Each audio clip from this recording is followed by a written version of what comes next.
Welcome back, ladies, gentlemen, lizard people, and variants thereupon. I'm Weebo Jones, and today we'll be discussing the Izaminatute acquittal and how the trans community is insistent that a catfish was, in fact, a member of the trans community. Tonight in Montgomery County, a jury found a former Virginia Tech football player not guilty in the murder of a Blacksburg man. Attorneys argued Izaminatute acted in self-defense in the death of 40-year-old Jerry Smith, a Tinder date who he originally thought was a woman.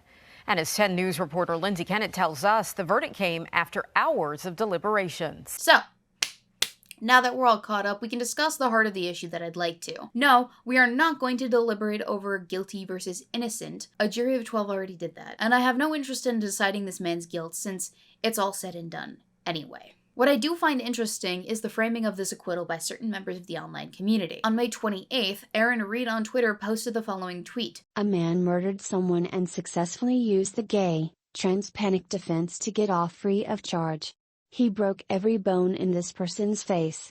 This is a reminder that the gay, trans panic defense is legal in a majority of states in the United States. To be followed up with this slight correction. Slight correction, it wasn't a full-blown use of gay, trans panic. He claims that he thought a weapon was pulled on him and acted in self-defense. After he angrily went back to this person's house because he was angry at the gender of the victim, and subsequently killed them. And finally, honestly, this is even worse than the gay, trans panic defense because the killing occurred at the victim's house a month later. And as of today, the tweet has been taken down. And frankly, I am shocked. Not. That line, though, a man murdered someone and successfully used the gay trans panic defense to get off free of charge, is one that has sparked a conversation. Or it did. Before it got deleted. Because the irrefutable facts of this case have been essentially that a 40-year-old person born a male posed as a 21-year-old woman on Tinder and tricked an 18-year-old into receiving oral sex from him for money in a darkened alley room. I'm not quite sure on the specifics there, but the fact is, it was dark.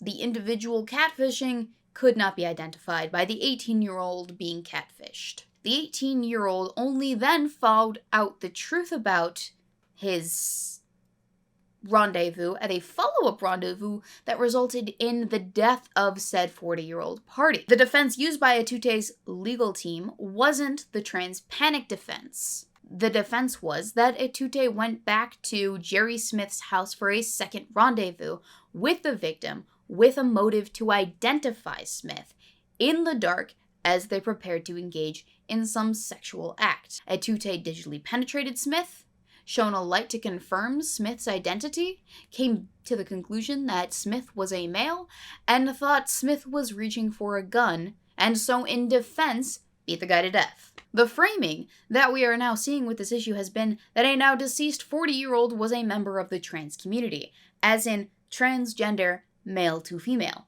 Some news media outlets have even been partaking in this framing, feeding into this narrative. And people are taking that to heart, treating Jerry as a murdered trans woman. It's the same with CBS, ABC, and other major news sources, too.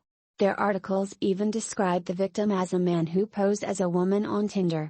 Glad to see the press will misgender us after we get murdered and implicitly side with the panic defense. With the only evidence for that being Jerry Smith's Tinder profile, which did not even use a picture of the victim in cross-dress, but an entirely separate third party, a different name, a different age, and whose sexual rendezvous were done in the dark, without the gentleman being able to make out any facial features. Atute was only able to confirm sex of his partner by groping in the dark. This was a person who was not identifying as trans in everyday life to relations, friends, or co-workers. This is a person whose obituary uses he, him pronouns, the name Jerry Smith, a picture of Jerry Smith looking very much the part of a 40-year-old man and not Angie Renee as a 21-year-old woman.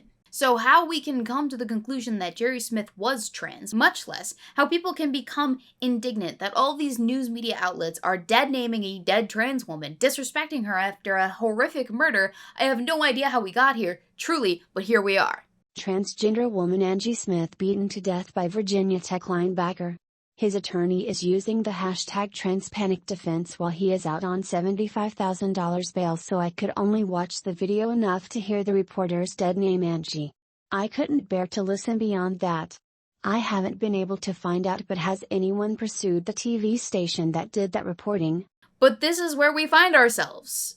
Unfortunately, why you would want to put yourself in the same camp with another who at best was a trans person predatorily targeting young men to have sketchy darkroom sexual rendezvous with, and at worst was a gay man conning young men into having sex with him under false pretenses, I cannot imagine. I mean, this person was lying about their identity, not their gender identity point blank, because as we've established, Smith represented as a 20-something on Tinder to potential sex partners.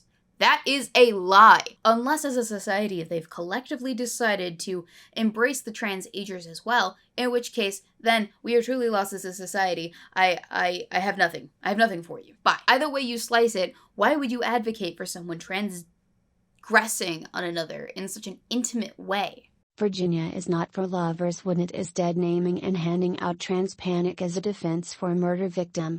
Her name was Angie Renee, and she deserves better. If it is the responsibility of people to distance themselves from white supremacists, homophobes, transphobes, take your pick fancy of whatever undesirable you want to include on that list, then people are equally responsible for distancing themselves from predators, not martyring them for the cause of trans activism.